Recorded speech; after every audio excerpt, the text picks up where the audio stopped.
यशोदा के छैया यशोदा के छैया श्याम संग बलराम भैया कृष्ण तो यशोदा के छैया कृष्ण तो यशोदा के छैया के यशोदा के आंगन खिलैया की आरती कृष्ण कन्हैया की अधर धर मुरली भजैया की अधर धर मुरली भजैया की आरती कृष्ण कन्हैया की अधर धर मुरली भजैया की आरती कृष्ण कन्हैया की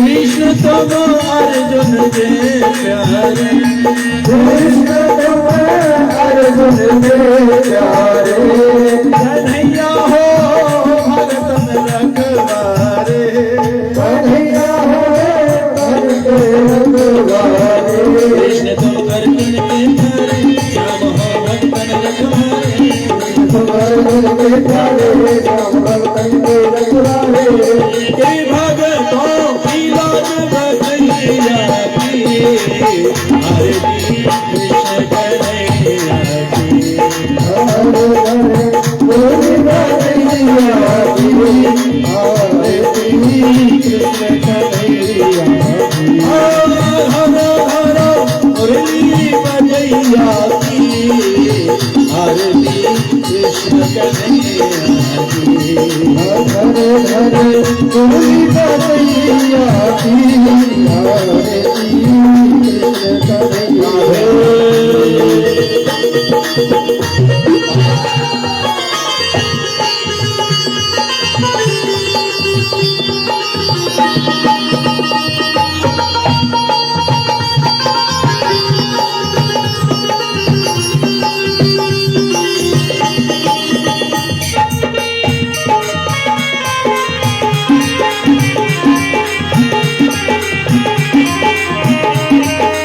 कृष्ण तम कंस असुर मारो कंस असुर मारो श्याम भूमि को भार उतारो भूमि को भार उतारो तम कंसासुर मारो कृष्ण भूमि को भार उतारो श्याम कंसासुर मारो कृष्ण भूमि को भार उतारो तालियां आरती कृष्ण कन्हैया हरे हरे मुरली भजैया की आरती कृष्ण कन्हैया हरे हरे कृष्ण कन्हैया की अधर धर मुरली भजैया की हरे हरे मुरली भजैया की आरती कृष्ण कन्हैया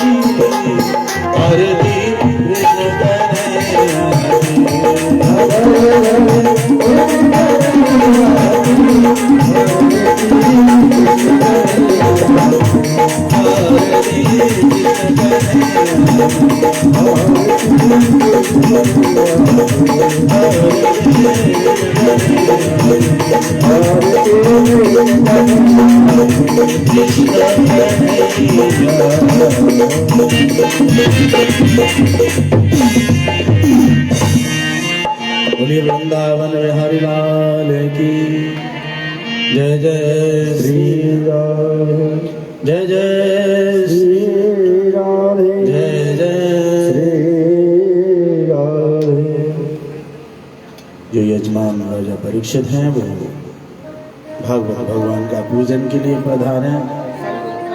भाग्य अपना स्थान ग्रहण करें।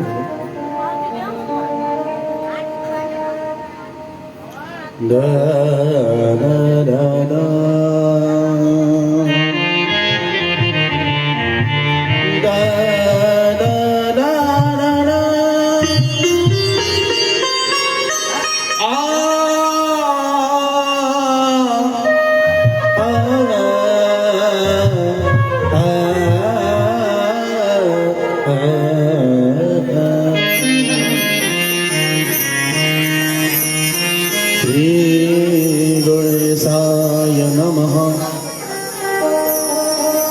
श्री सरस्वती नमः। श्री गुरुजी महाराज चरण कमलेभ्यो नमः। गजाननं भूतगणादसेवितम् तवेत जम्बो बलचारवक्षणम् तमासुतं सोग विनाशकारकम् नमामि विघ्ने स्वरपादपङ्कजम्।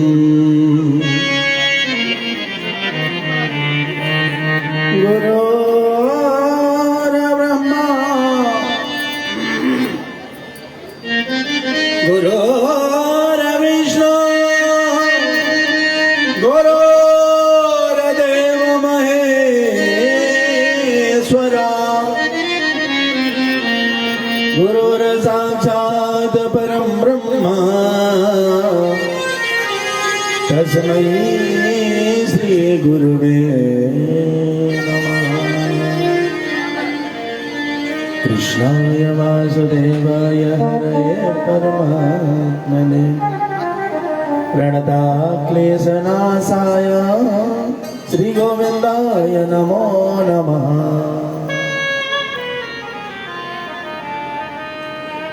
श्रीराधा कृष्ण स्वरूपामयि कृष्ण राधा स्वरूपिणो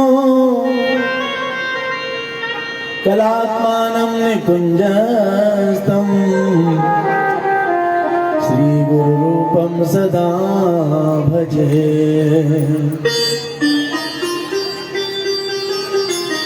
वसुदेव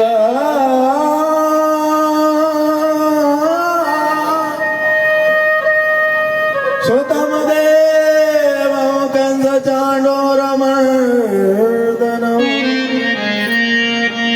देवकी परमानन्दं कृष्णं वन्दे जगद्गुरुम्। अज्ञानध्वान्तविध्वंसकोटिसूरसमप्रभ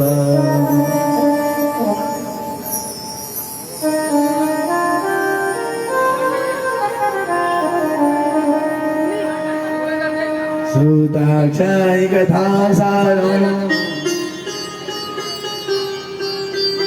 ततो जयमुदीरये।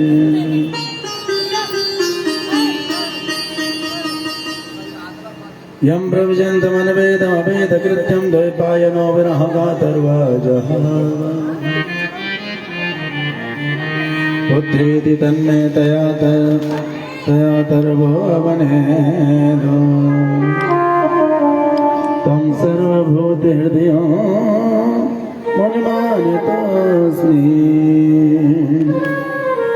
व्यासाय विष्णुरूपाय व्यासरूपाय विष्णवे नमो वै ब्रह्मविदये वासिष्ठाय नमो नमः। वंशी विभूषितकरानवनीरदावा पीताम्बराधरणबिम्बफलाधरोष्ठ पूर्णेन्द्र सुन्दरमुखाधरवीन्द्रनेत्रा कृष्णात् परम किमपि तत्त्वमहं न जाने।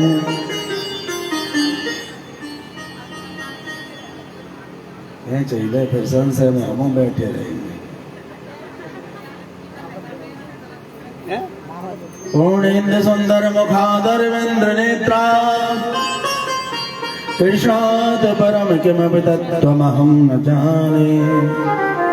जयंती मंगला काली भद्रकाली कपालिनी दुर्गा क्षमा शिवा धात्री स्वाहा स्वधा नमोस्तुते। श्री गंगा तरंग रमणीय जटा कलापम गौरी निरंतर विभूषित वाम भागम नारायण प्रियवनंग मदापहारम वाराणसी पुरपतिम भज विश्वनाथम। अतुलित बलधाम हिम शैलावदेहं तनुजवति क्षाणं ज्ञानिनामाग्रगण्यं सकल गुण निधानं बादरानामधीशं रघुपति प्रिय भक्तं वातजातं नमामि। मनोजवं मारुतुल्य वेगं जितेन्द्रियं बुद्धिमतां वरिष्ठं वातात्मजं वानरयोधमोक्षम् श्रीरामदूतं शरणं प्रपद्ये। श्रीराधा साध्यं साधनं यस्य राधा मंत्रो राधा मंत्ररात्रिं च राधा सर्वं राधा जीवनं यस्य राधा। श्रीराधा राधा वाचिकं तस्य शेषम्। राधा मेरी स्वामिनी में राधे को दास जन्म जन्म मोहे दीजो राधे। श्री वृंदावन वृंदावन के वृक्ष को मरम न जाने को डाल डाल और पात पे श्री राधे राधे हो। बोलिए राधा रानी की जय। बोलिए हनुमान जी महाराज की जय। बोलिए हनुमान जी महाराज की ना। जनरेटर है ना भगवान।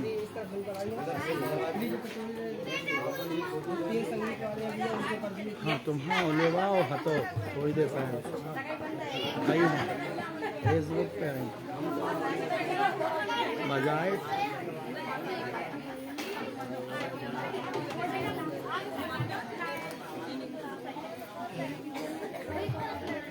तेरा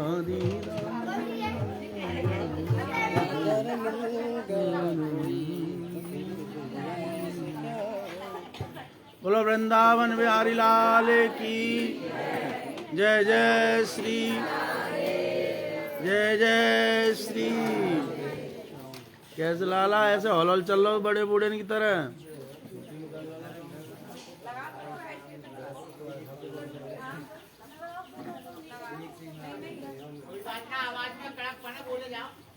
राधे श्याम तो बोले जाएं ले आओ तो फिर का। अरे गोविंद जय जय हरि गोपाल जय जय गोविंद जय जय हरि गोपाल। गोविंद जय जय गोपाल जय जय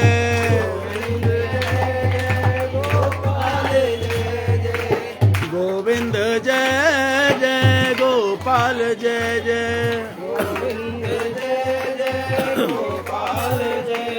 हरे राधा रमण हरि नंदलाल जय जय। हरे गोविंद जय जय बोलो गोपाल जय जय।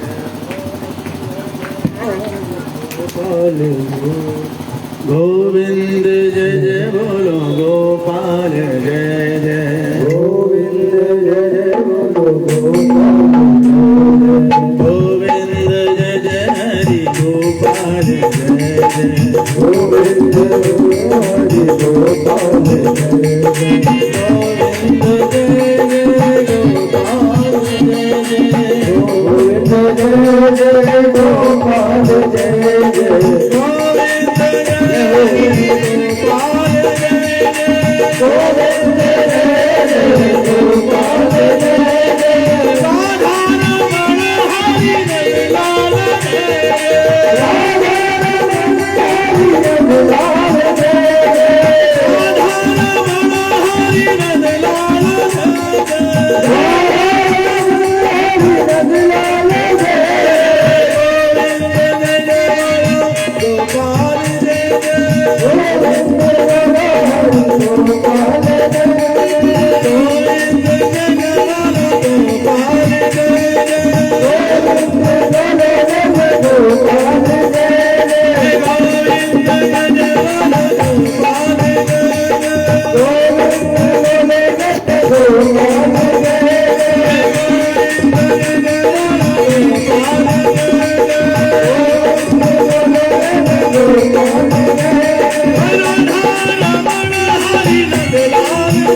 अगर इरादे मजबूत हों, क्या अगर इरादे मजबूत हों तो मंजिल करीब होती है।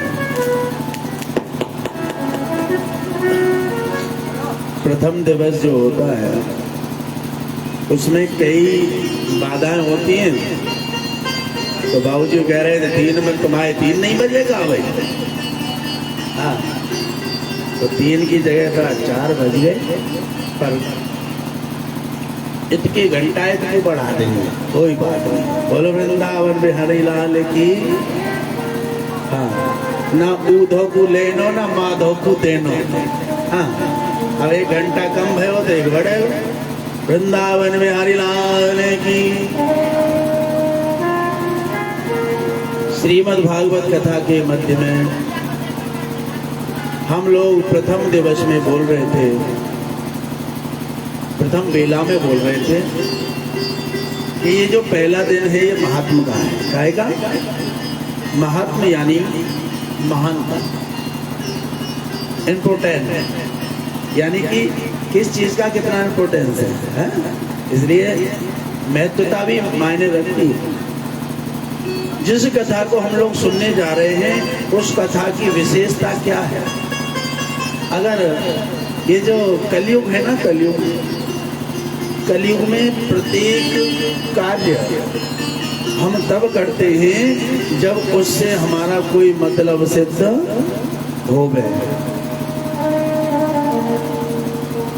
भाई फलाने व्यक्ति से कोई कहे भाई हमारे घर आया जाया करो, तो वो पहला सवाल यही करेगा हम तुम्हारे घर आवे जावे तो सही, पर हमारा फायदा का हो? हमारा फायदा का हो? तो बोलते हमारे घर आओगे तो फ्री को चाय नाश्ता मिले करेगा रोजाना। हाँ, तब तो जावे में फायदा है। तो ऐसे ही हरि चर्चा भागवत कथा हम लोग सुने तो क्यों सुने? इसका मतलब क्या है? इसका लाभ क्या है? तो पहला दिन सिर्फ यही बताने का है कि भागवत कथा क्या है, इसके सुनने का लाभ क्या है, इसका लाभ क्या किसी और ने उठाया, और आखिर जिसने उठाया तो वो कौन है? भागवत कथा सिर्फ और सिर्फ 4 श्लोकों की थी। कितनी? जोर से बोलो ना। 4 श्लोकों की थी, लेकिन इन प्रेजेंट टाइम आज के समय में कितनी है? आज के समय में है 18,000 श्लोकों की। कितनी? अब आप कहोगे जी 4 श्लोकों की कथा 18,000 श्लोकों की कैसे हो गई? तो इसका मतलब है क्या, क्यों, कब, कहां, कैसे, किसने आदि, यानी प्रश्न उठना और उसका उत्तर मिलना, यही विस्तार का कारण बना, जो कि 4 श्लोकों से 18,000 श्लोकों में बदल गए। और सीधी बात है, एक बात में हमारी पूरी बात खत्म हो जाती है। बोल जी कहाँ जा रहे हो? बोल जी दिल्ली जा रहे हैं, तो बात खत्म। लेकिन दिल्ली तो जा रहे हो, ये बताओ कहाँ कहाँ होके जाओगे? बोल जी यहाँ से छटीगरा, चौमा, फिर छाता, फिर कोसी, फिर होडल, पलवल, बल्लभगढ़, फरीदाबाद, ले दी। हाँ, तो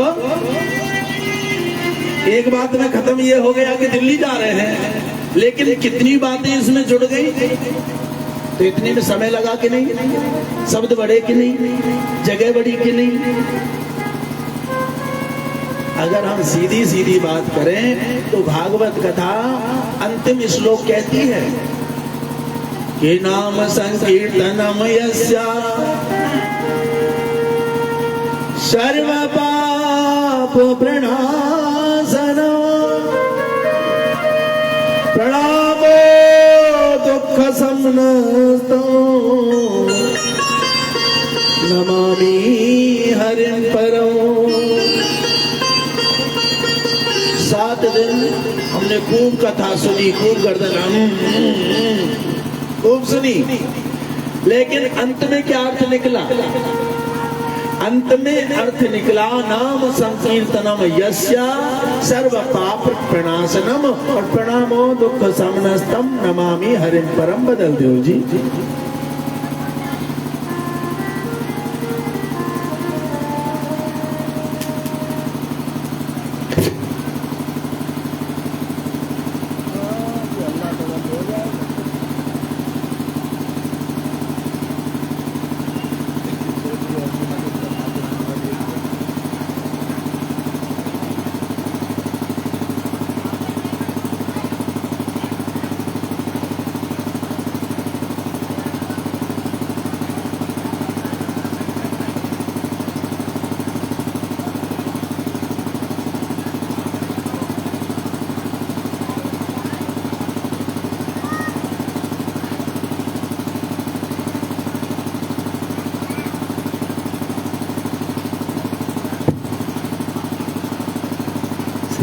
बोलो वृंदावन बिहारी लाल की जय।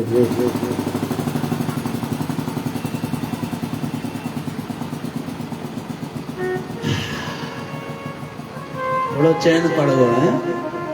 तो श्रीमद् भागवत कथा की चर्चा हम लोग कर रहे हैं। संभवतः ये जो आज का दिन है, आज की जो कथा है, इसमें भागवत कथा के 18,000 श्लोकों में से एको नहीं गाया गया। तो आप कहोगे पहला दिन कैसे निकल गया? तो जो हमारी कोई बड़ाई करे, हम अपने ऊपर प्रैक्टिकल करके बोलें, हमारी कोई बड़ाई करे, हम अपने आप बड़ाई करेंगे तो लोग क्या कहेंगे? देखो देखो अपने मुंह मियां मिट्टू। लेकिन हमारी बड़ाई कोई और करे तो वो बड़ाई मानी जाएगी।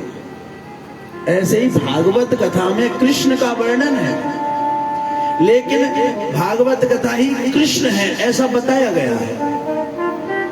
लेकिन भागवत कथा अपनी बड़ाई अपने आप नहीं कर सकती, इसलिए अनेक अलग अलग ग्रंथों का मत लेकर ये महात्म बोला गया है। फलाना ग्रंथ कहता है, फलाना पुराण कहता है, फलानी महाराज रस मीमांस उपन्यास आदि कहते हैं।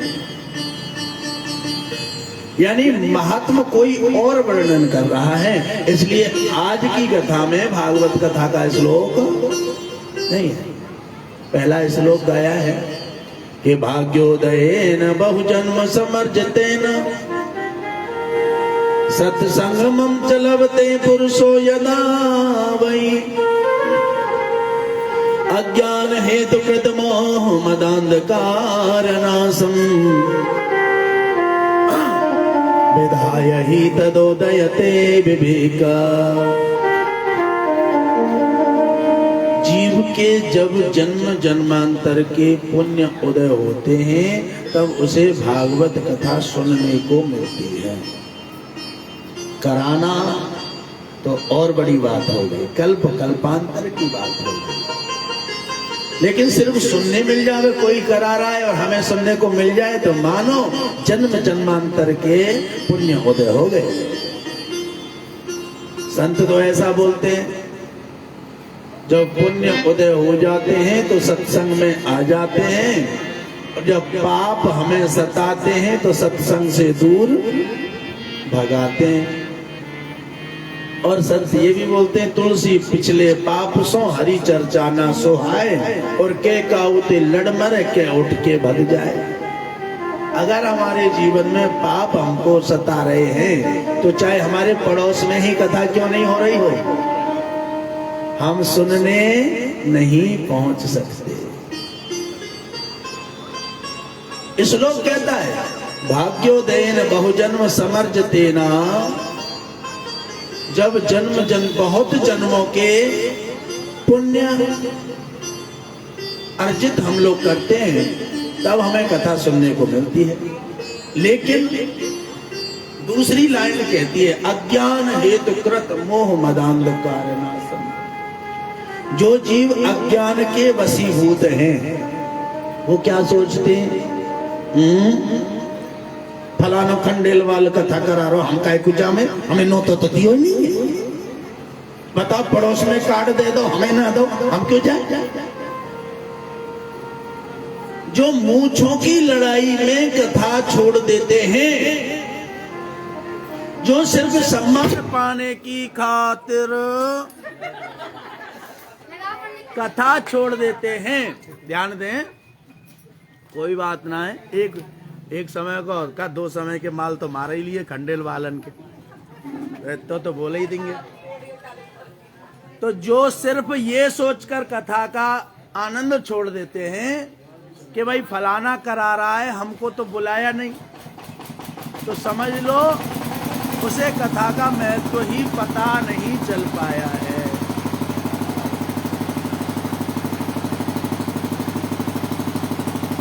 बड़ी भारी समस्या है।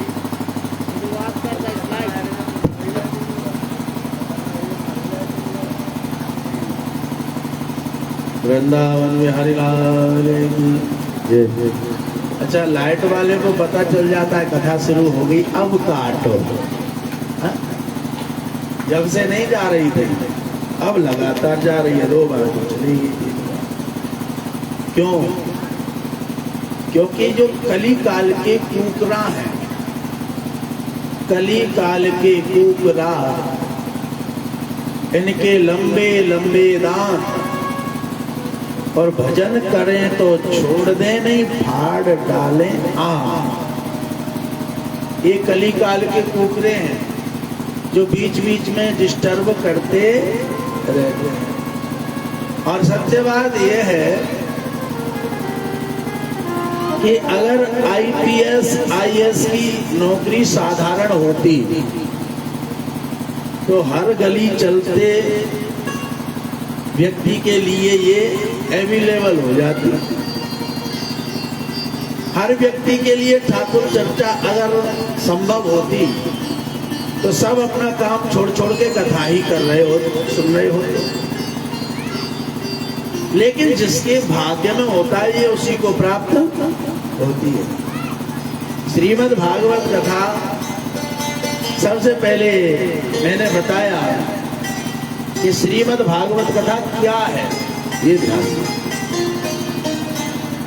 श्रीमद् भागवत कथा, भागवत में 4 अक्षर हैं, भा, गा, वा और जोर से बोलो ना, ता। पहला भा का मतलब है भक्ति। अगर हमारे हृदय में भक्ति है तभी हम पांडाल में जाएंगे। भक्ति नहीं है, हम नास्तिक हैं तो हम रास्ते से निकलते हुए कहते देखो देखो कैसा ढोंग कर रहे हैं। अगर नास्तिक है तो वो पांडाल में थोड़ी ना जाएगा। अगर भक्ति है तो वो कहाँ जाएगा? पांडाल में जाएगा, मंदिर में जाएगा, संतों के पास जाएगा, गुरु शरण में जाएगा। लेकिन वो नास्तिक है तो यहाँ नहीं जाएगा। तो भा माने भक्ति।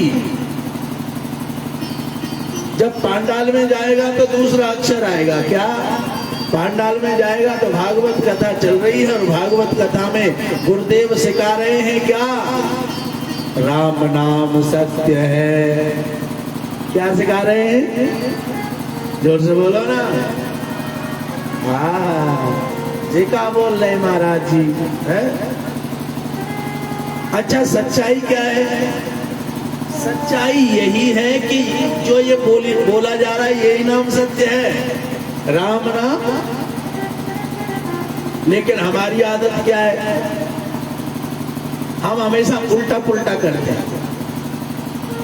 जब बोलना चाहिए तब बोलते नहीं है, और जब नहीं बोलना चाहिए तब चिल्ला चिल्ला के बोलते हैं। बालक पैदा हुआ तब उसके कान में बोलना चाहिए राम नाम सत्य है। थोड़ा सा बड़ा हो गया फिर उसके कान में बोलना चाहिए राम नाम सत्य है।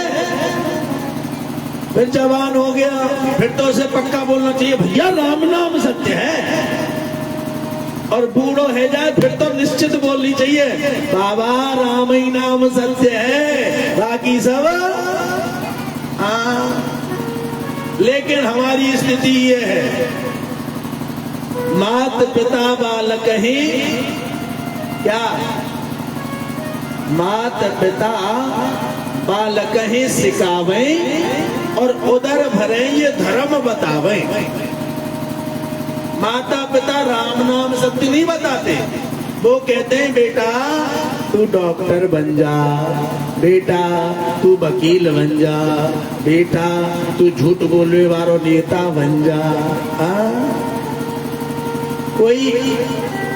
कोई व्यक्ति ये नहीं बताता बेटा तू संत हो जा, कोई बताता है? और राम नाम सत्य कौन जानता है? जो संत है। प्रेम जब अनंत हो गया और राम रोम रोम संत हो गया। प्रेम जब अनंत हो गया और राम नाम संत हो गया। मन में छाई है खुशी और तन में बसंत हो गया। प्रेम जब अनंत हो गया और रोम रोम संत हो गया। संत हर व्यक्ति नहीं बना सकता अपने बालक को, क्योंकि संत बनाने के लिए ये सत्य बताना पड़ता है। लेकिन हम उल्टा करते हैं। जब वो सोचता है, समझता है, बोलता है, सुनता है, तब उसे नहीं बताते। और जब वो मर जाता है ना वो सुन सकता, ना समझ सकता, ना बोल सकता, तब जोर जोर से चिल्ला चिल्ला के कहते जाते हैं उसके पीछे राम राम राम राम। कोई नाम ही बोले तो उसे अरे भैया ऐसी जगह पे भी नहीं बोल रहा, बोल रहा राम सत्य है। उस जगह जबरन बुलवाते हैं उससे। लेकिन सत्य बात तो ये है कि ये जीव हमेशा से उल्टा ही करता आया है। क्यों? क्योंकि उल्टा ही पैदा हुआ है, इसलिए उल्टे काम करता है। बालक कैसे पैदा होता है? उल्टा ही तो पैदा हो, सिर नीचे पैर ऊपर। कबीरा जब पैदा भये ऊपर पग और नीचे शीस, या संसार में आए के हम भूल गए जगदीश। इस दुनिया में आके उसी को भूल जाते हैं जिसने हमें नरक से छुड़ाया। और महाराज जमाने की प्रथा है जो उल्टा ही उल्टा करते हैं। अच्छा एक चीज आपने देखी है ना,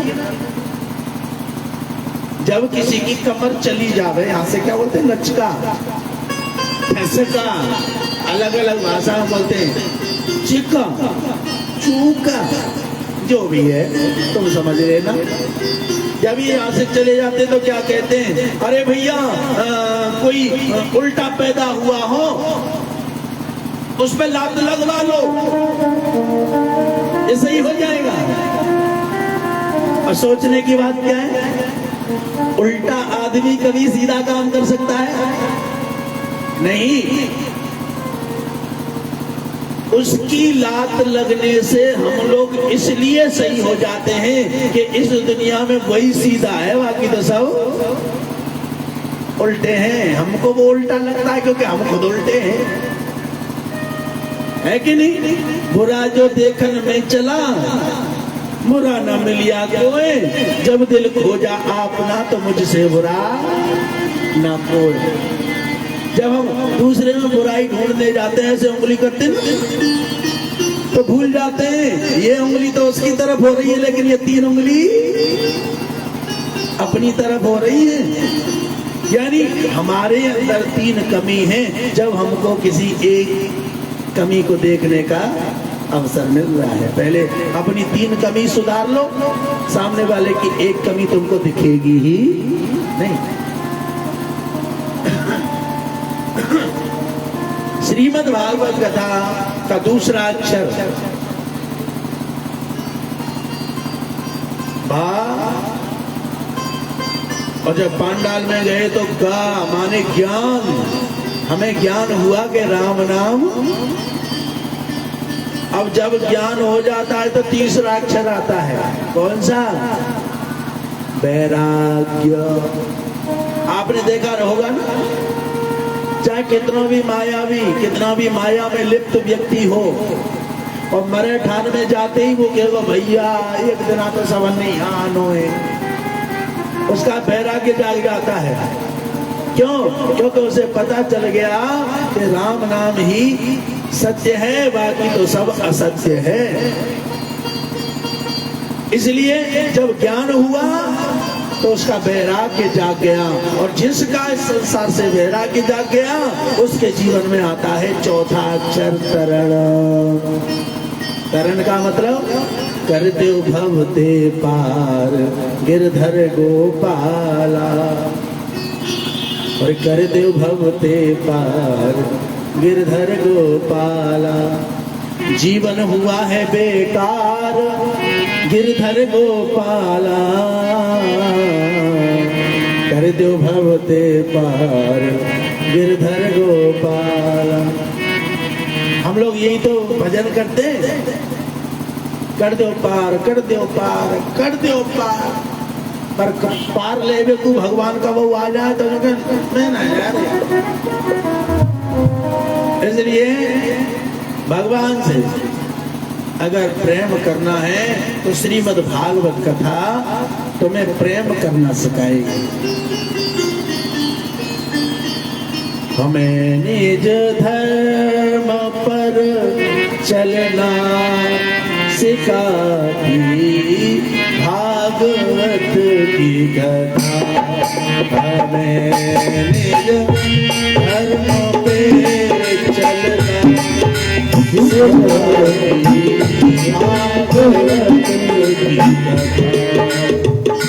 भागवत की कथा सिखाती भागवत की कथा।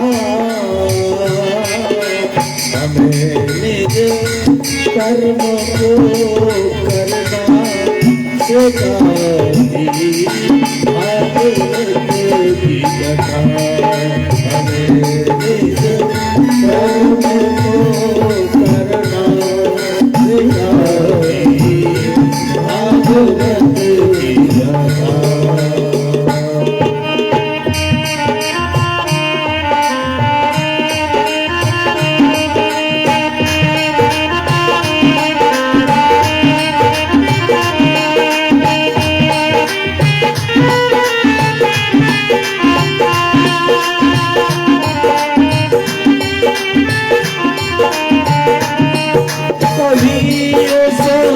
ईश्वर को दिल से भुलाना तुम नहीं भूल गए, भुलाना तुम नहीं भूल गए, भुलाना तुम नहीं भूल गए। हमें सदमार्ग पर चलना, हमें सन्मार्ग पर चलना सिखाती भागवत की कथा। हमें सन्मार्ग पर चलना सिखाती भागवत की कथा। भागवत कथा की अगर चर्चा करें तो मैंने क्या बोला कि भागवत कथा क्या है। अब दूसरा कि भागवत कथा कहाँ हुई, तो महाराज दूसरा श्लोक आता है कि नैनी से सूता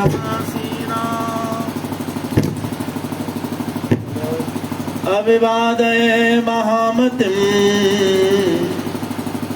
कथामृत रसस्वाद कुशलः सौनको ब्रवीत।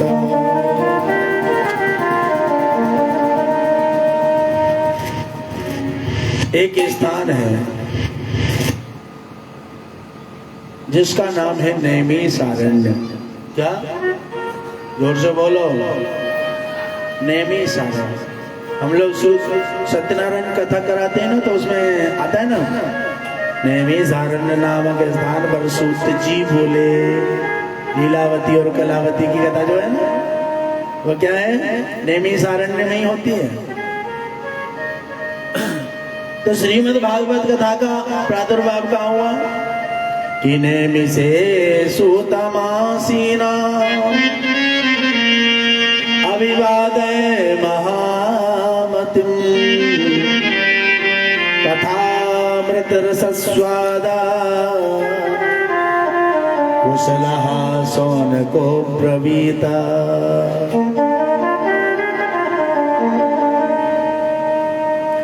नैमिषारण्य नामक स्थान पर 88,000 ऋषि विराजमान हैं। उन 88,000 ऋषियों में जैसे आपकी गली में, आपकी कॉलोनी में, आपके मोहल्ले, आपके घर में श्रीमान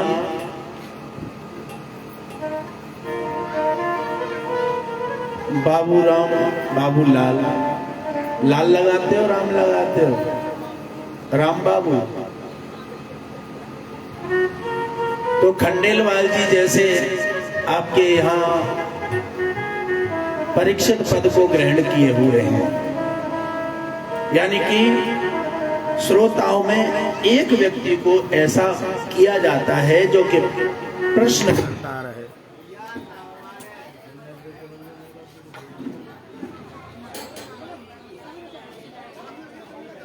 वृंदावन बिहारी लाल की।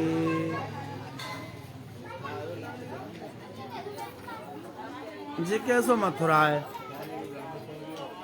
वही तो के मानो मान के संग बजा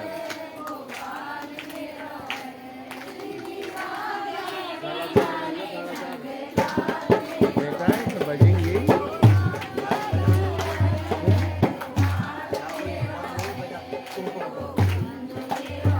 4 बजे तो आगे नहीं जी माने।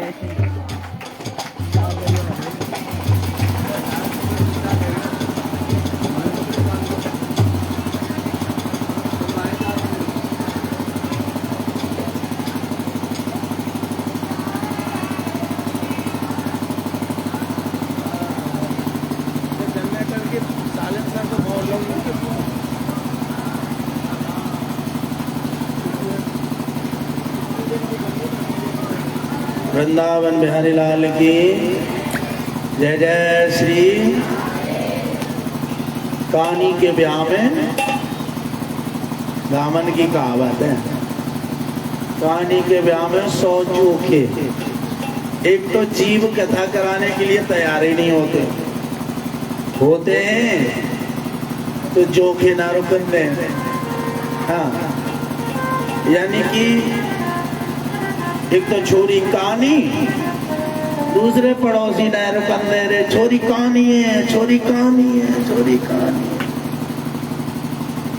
पर बेटा छोरा तो राजन के उड़ुआ रहते देखे, पर छोरी हमने कहानी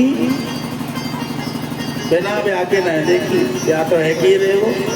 अब पिछली बार कितनों जोर लगाने कथा तो है कि रहेगी। बोल वृंदावन बिहारी लाल की, जरा जोरते बोलते बांके बिहारी लाल की। पिछली बार वो तो पता चले रुकवे में नहीं आ रहे। बांके बिहारी लाल की जय हो। तो नेमी सारण नामक स्थान पर सूत जी महाराज पधारे, और सूत जी महाराज जब पधारे हैं तो उन्होंने देखा कि वहां पर 88,000 ऋषि विराजमान हैं, और 88,000 ऋषियों के एक आचार्य हैं जिनका नाम है शौनक जी महाराज। क्या नाम है? जोर से बोलो ना। शौनक जी। शौनक जी महाराज इन सब की तरफ से 88,000 महात्माओं की तरफ से एक बंदे ऐसे हैं, एक संत ऐसे हैं जो कि सबका मत लेकर एक प्रश्न करते हैं, यानी कि मुखिया। आज श्री शौनक जी महाराज ने देखा कि सूत जी महाराज आए हैं तो सबको इशारा किया, सब खड़े हो गए, सब स्वागत कर रहे हैं। जितने भी 88,000 ऋषि हैं उनमें से किसी की आयु 1,000 वर्ष है, किसी की 10,000 वर्ष है, किसी की 500 वर्ष है, किसी की 100 वर्ष है। और महाराज इतनी बड़ी बड़ी आयु के महात्मा प्रणाम किसको कर रहे हैं? प्रणाम उसको कर रहे हैं जिसकी आयु सिर्फ और सिर्फ 16 वर्ष है। किसको कर रहे हैं? 16 वर्षीय सूत जी महाराज को। अब सूत जी महाराज कहने लगे, बताओ इतने बड़े बूढ़े बाबा हमें प्रणाम कर रहे हैं, हमें तो शर्म हो रही है। इसलिए लज्जा से सिर फेरने लगे। अरे सूत जी महाराज जी क्या कर रहे हो? बोल कर क्या रहे हैं? बताओ तुम इतनी बड़ी बड़ी आयु वाले महात्मा हमें प्रणाम कर रहे हैं, हमें तो शर्म आ रही है।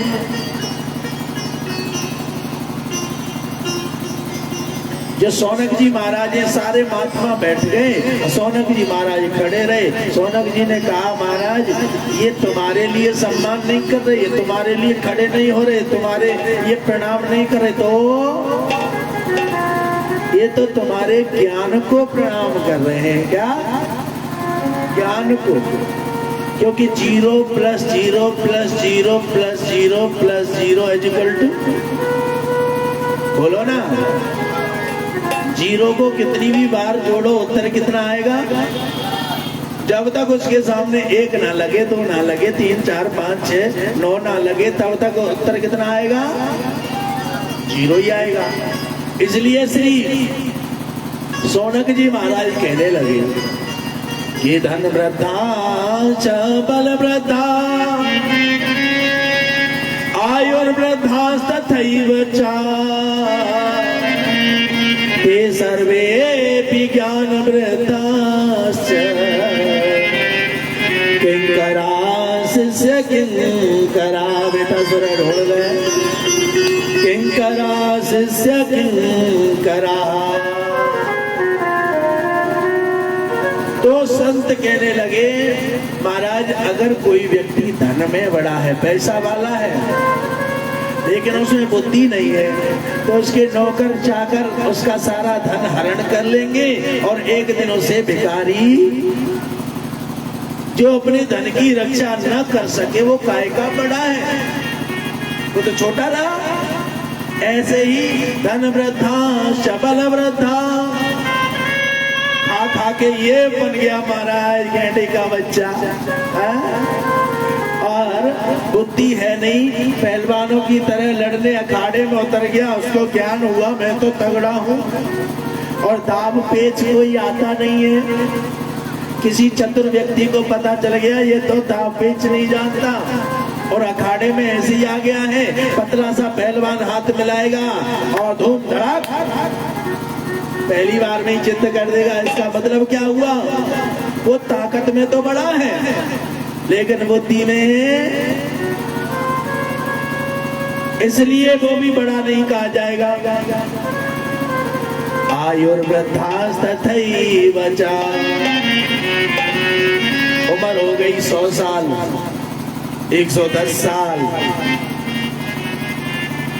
एक दिन पंचायत में बैठे हैं और बोलने की तमीज है नहीं, जो नई शब्द बोलना है वही बोल दिया तो लोग क्या कहते हैं? अरे तू बूढ़ो है गो, कब अकल आवेगी, बता तुम्हें बोलने के सहूर नहीं है। इसका मतलब क्या हुआ? वो बूढ़ा हुआ लेकिन बड़ा आज भी नहीं हुआ। तो बड़ा किसे कहते हैं? बड़ा कहते हैं ते सर्वेपि ज्ञान वृद्धाश्च किंकरा शिष्य किंकरा। जिसमें ज्ञान है वही जीव बड़ा है। इसलिए कहा महाराज हम आपको नहीं आपके ज्ञान को प्रणाम करते हैं। और महाराज आप श्रियसाम यद भविष्येय पावनानां च पावनम् कृष्णं प्राप्तिकरं शाश्वत साधनं तत्त्वदाधना अज्ञानध्वान्त विध्वंसा कोटि सूर्य समप्रभा सूताख्याहि कथा सारम् मम कर्णारसायनम्।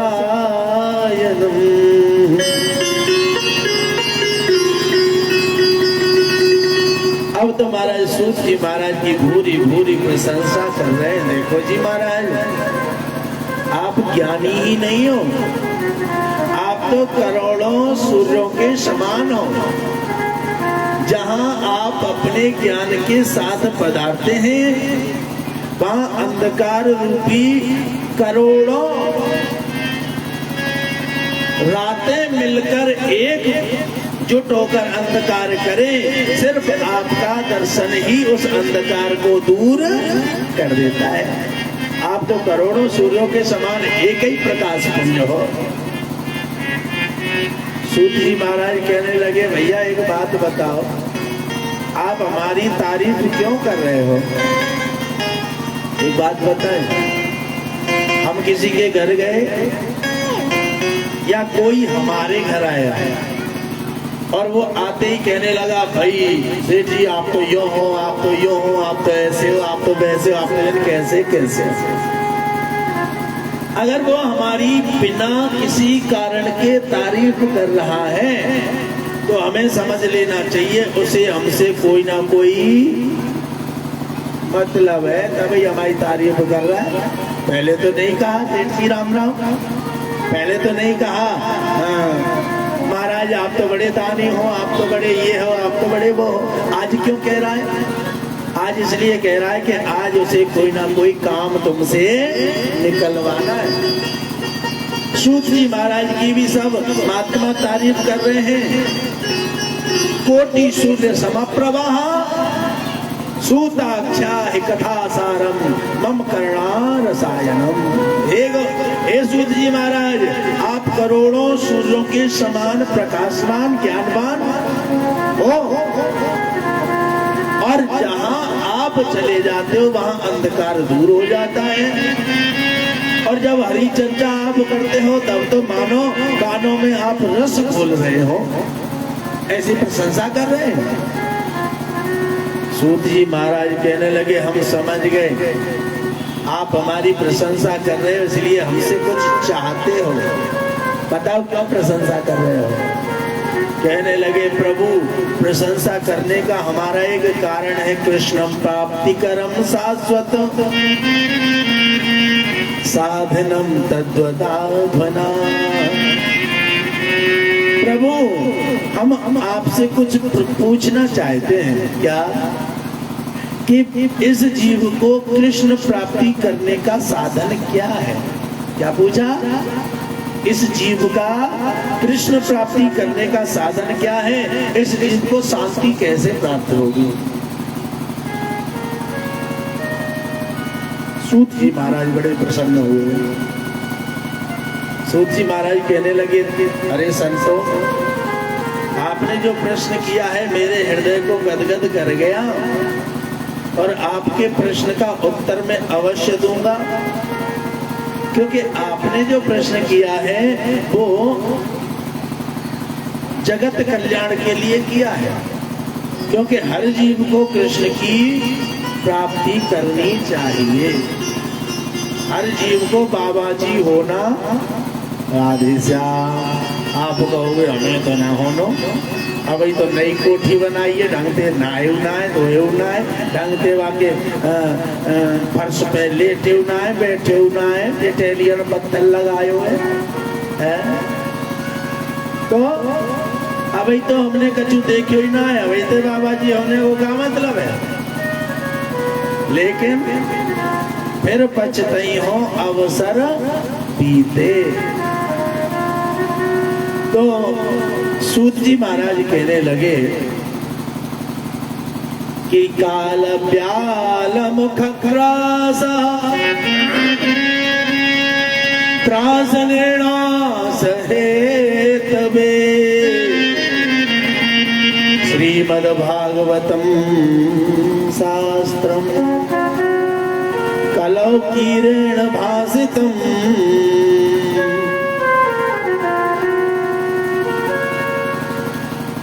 जिस जीव का तुम कल्याण करना चाहते हो वो जीव बड़ा दीनहीन है। और सच्ची बात यह है, हमें उस जीव की सहायता करने में ज्यादा आनंद आना चाहिए जो दीनहीन हो, जो किसी लायक ना हो। लेकिन हम उसकी सहायता करके ज्यादा खुश होते हैं जो पहले से ही करोड़पति हो, है कि नहीं? हम कब खुश होते हैं?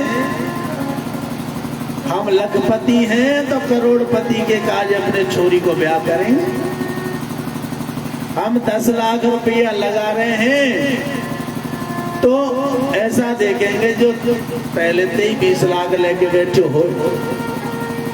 हाँ, लेकिन हम ये कभी नहीं सोचते जिसमें कुछ नहीं है, जो 1-2 लाख रुपए का काम कर रहा है उसे हम 10 लाख रुपए देंगे तो वो इतना बुद्धिमान है कि उस 10 लाख को करोड़ रुपया बना के हमारी बेटी को रानी की तरह रख सकता है। लेकिन हम अपनी बेटी को उस जगह देते हैं जो पहले से ही करोड़पति है।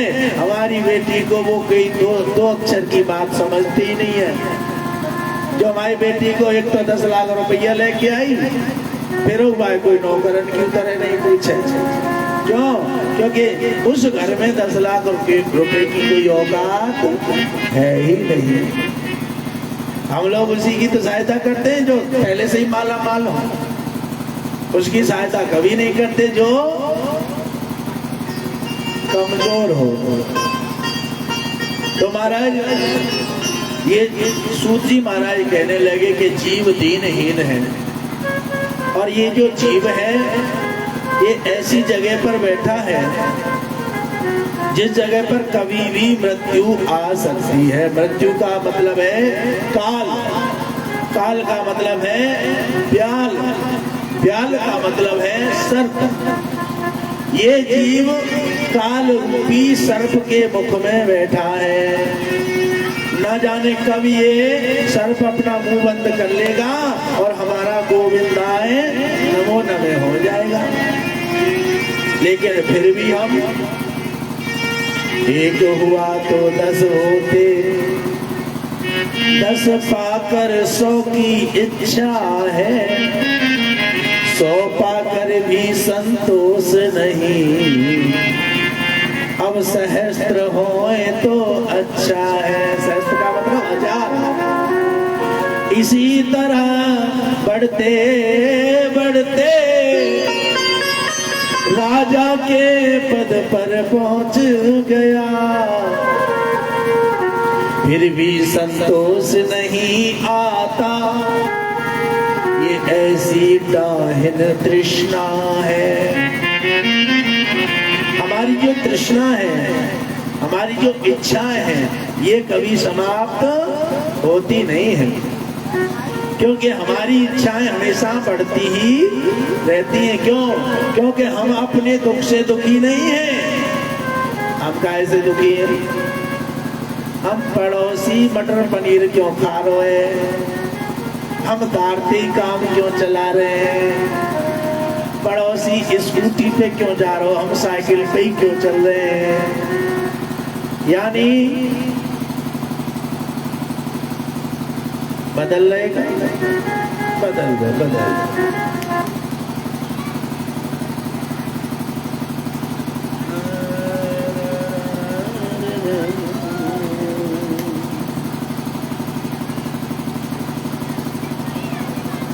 बोलिए वृंदावन बिहारी लाल की।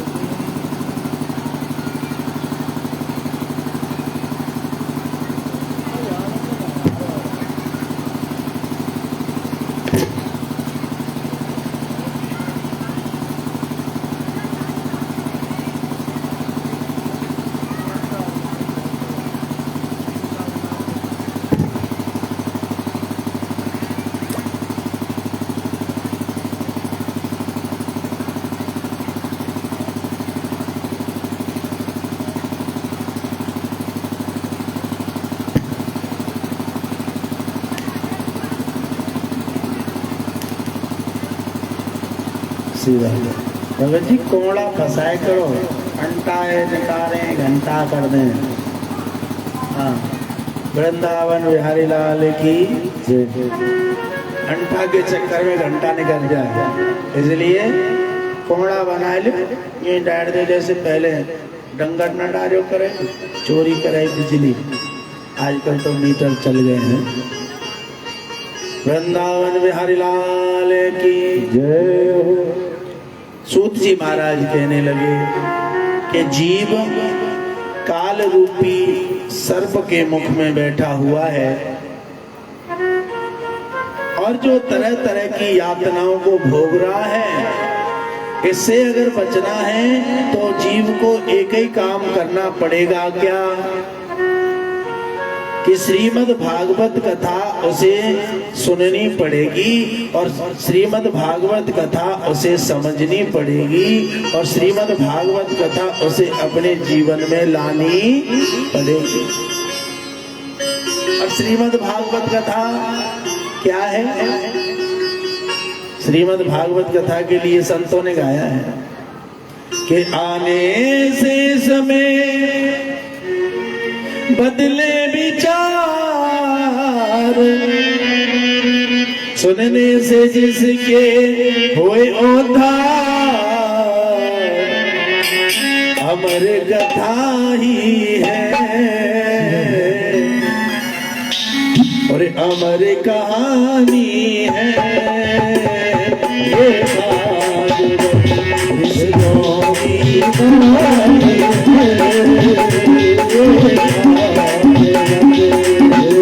आने से समय बदले विचार, सुनने से जिसके होए उद्धार, अमर कहानी है। ये ऋषियों की वाणी है।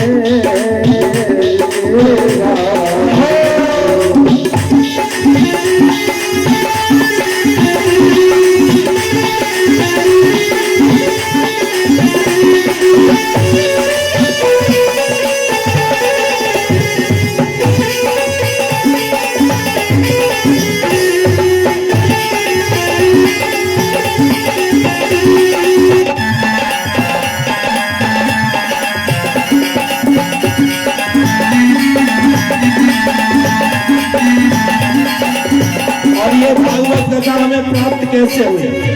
सर्वप्रथम ये भागवत कथा कहाँ से आई?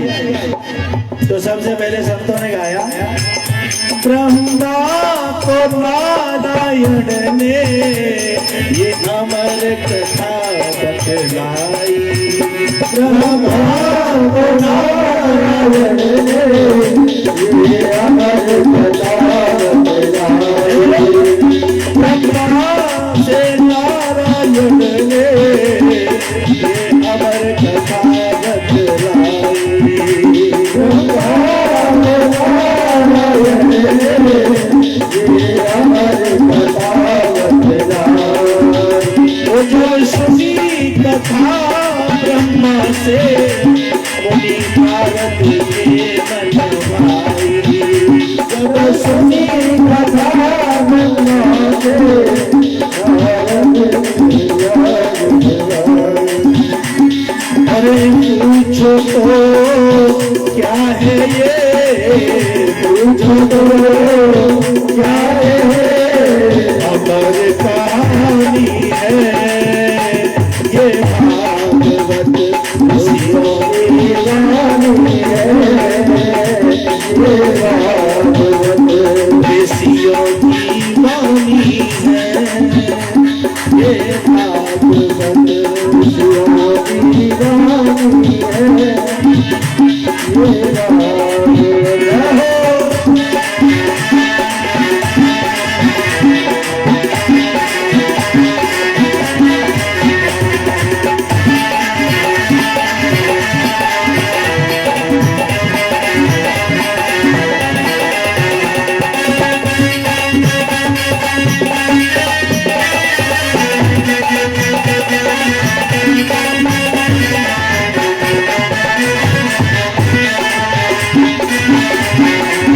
ये इसके बाद ये भागवत कथा सबसे पहले नारायण ने ब्रह्मा जी को बताई, ब्रह्मा जी ने नारद को बताई, और नारद जी ने ये कथा वेद व्यासी महाराज को बताई।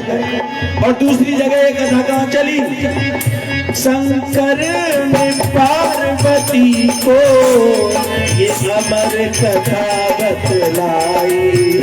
शंकर ने पार्वती को ये अमर कथा बतलाई। और शंकर ने पार्वती को ये अमर कथा बतलाई। शंकर ने पार्वती को ये अमर कथा बतलाई। और सुखदेव श्री भगवान ने ये राजा परीक्षित से गाई। सुखदेव श्री भगवान ने ये राजा परीक्षित से गाई।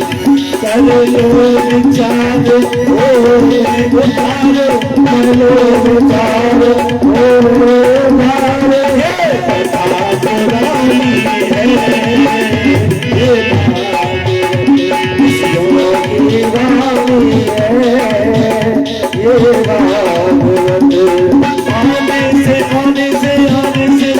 सुनने से आने से इस समय बदले विचार, सुनने से जिसके वो बेड़ा पार अमर कहानी है। ये भागवत ऋषियों की वाणी है। ये भागवत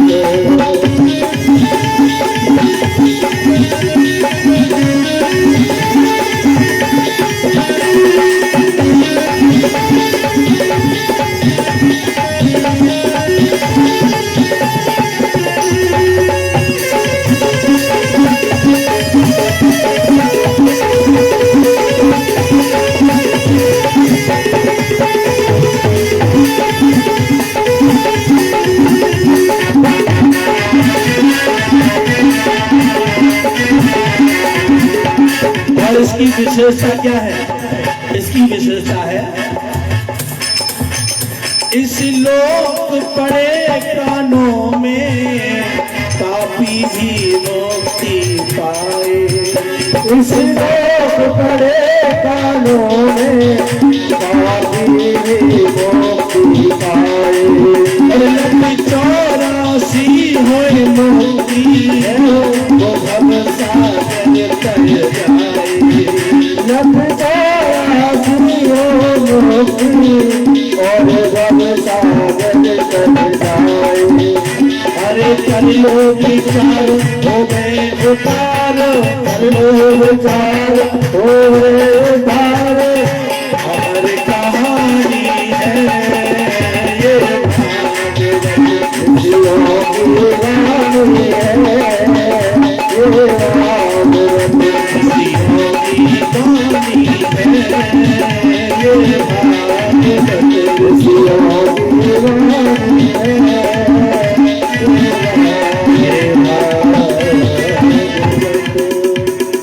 श्रीमद् भागवत की कथा, श्रीमद् भागवत की कथा करे सर्वत्र कल्याण। जो भागवत हृदय धरे तो हृदय बसे भगवान। भगवान ही भागवत है और भागवत ही भगवान है। इसलिए भागवत कथा अपने जीवन में लाना अति अनिवार्य है। आप भागवत कथा श्रवण करें।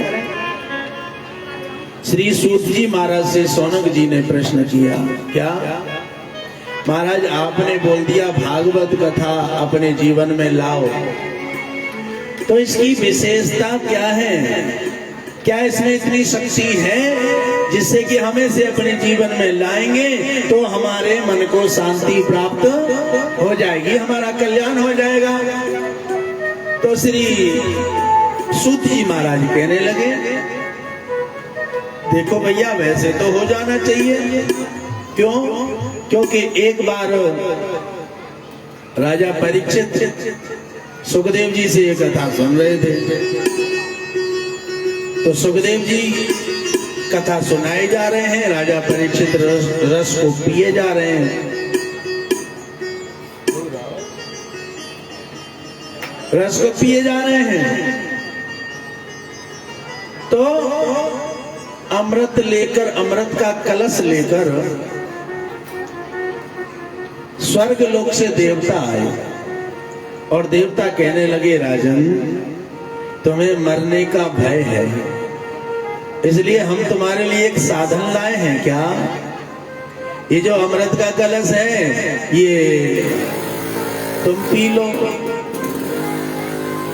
और महाराज ये जो भागवत स्वरूप अमृत है ये हमें ग्रहण करा दो।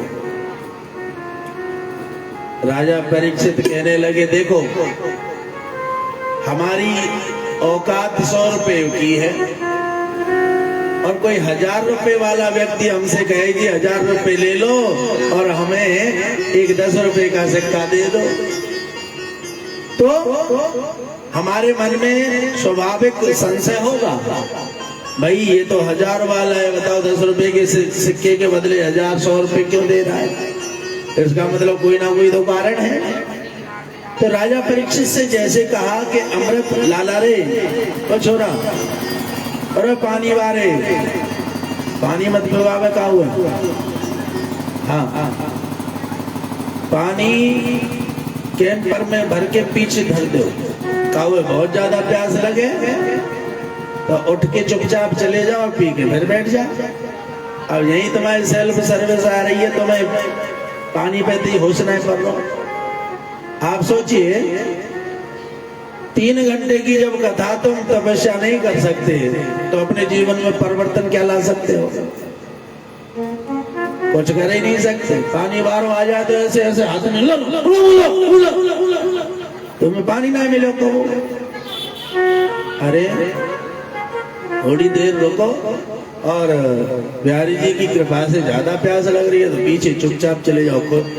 खुद तो विघ्नित हो ही रहे हो, अब लंबे परे जा रहे हैं, कोई कमजोर सी है तो भाई और पीछे डाल रहे हैं, लीजिए पानी। आराम से ऐसा ना करें, जल पिलाने की व्यवस्था रखी गई है पीछे, आराम से जाओ पानी पी के फिर बैठ जाओ, जिससे कि किसी को परेशानी भी ना हो, किसी को विघ्न भी ना आवे। खुद तो सुन ही ना रहे हो, बहुए नहीं सुन दे रहे। कुछ लोग होते हैं ऐसे, कथा पूरी है जाएगी जब प्रसाद के टाइम पे आएंगी, और सबसे आगे ठाड़ी है कि जो देखेगी सहेली कहाँ है। अब वो सहेली बड़ी महान रहे, बीच में दिखेगी जाओ मैं जा बीच भीड़ में अब भगी जा रही है, तो खुद तो सुन ही ना रही और बड़ा सुनंद रही। तो इससे क्या होता है पता है? इससे कहते हैं कथा भंग दोष। क्या कहते हैं? कथा भंग दोष जिसको लगता है उसे जलकर मरना पड़ता है। आप कहोगे कैसे? भगवान भोलेनाथ राम कथा सुना रहे थे माता सती को। जब सती को राम कथा सुना रहे थे तो सती मैया का ध्यान कथा को छोड़कर ऊपर जाते हुए विमानों में लग गया। दक्ष प्रजापति यज्ञ कर रहे हैं, यज्ञ में विमान जा रहे हैं, तो सती विलोके व्योमो विमाना चले जात सुंदर विधि नाना। ऊपर से विमान जा रहे थे, उनको देखने लग गई। तो भगवान ने कहा देवी चाहे तो हमारी पत्नी ही क्यों ना हो, लेकिन तुमने कथा को छोड़कर संसार में ध्यान दिया है तो तुम्हें जलकर मरना पड़ेगा। इसलिए सती अपने पिता दक्ष भवन जब गई भवानी, दक्ष त्रास काहू न सन्मानी। अपने पिता के घर गई, वहां किसी ने भी सम्मान नहीं किया और अपमान को सहन नहीं कर पाई, इसलिए हवन कुंड में कूदकर अपने प्राण दे दिए, जलकर मरना पड़ा। अब आप सोचिए, वो तो भगवान भोलेनाथ की पत्नी है, उसको जलकर मरना पड़ा, तो हमारा क्या होगा? वृंदावन बिहारी लाल की। इसलिए कथा में कोई विघ्न ना आवे और कथा में हमें कोई भी ऐसा कार्य नहीं करना चाहिए जिसकी वजह से कथा में हमें परेशानी हो। बोल वृंदावन में हरि लाल की जय, श्याम सुंदर सरकार की जय, जय श्री राधे।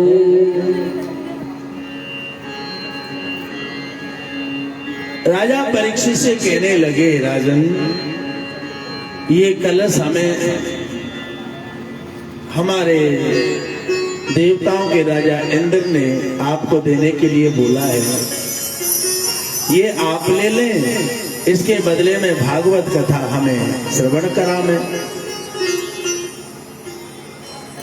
कहने लगे देखो बदला तो मैं कर सकता हूं, लेकिन बिना अपने गुरुजी के पूछे में बदला नहीं कर सकता हूं, पहले अपने गुरुजी से पूछूंगा। और महाराज राजा परीक्षित ने श्री सुखदेव जी महाराज से प्रश्न किया, क्व स्वधा क्व कथा लोके क्व कांचा क्व मणिर्महान ब्रह्मरातो विचार एवं तदा देवं जहां सहा।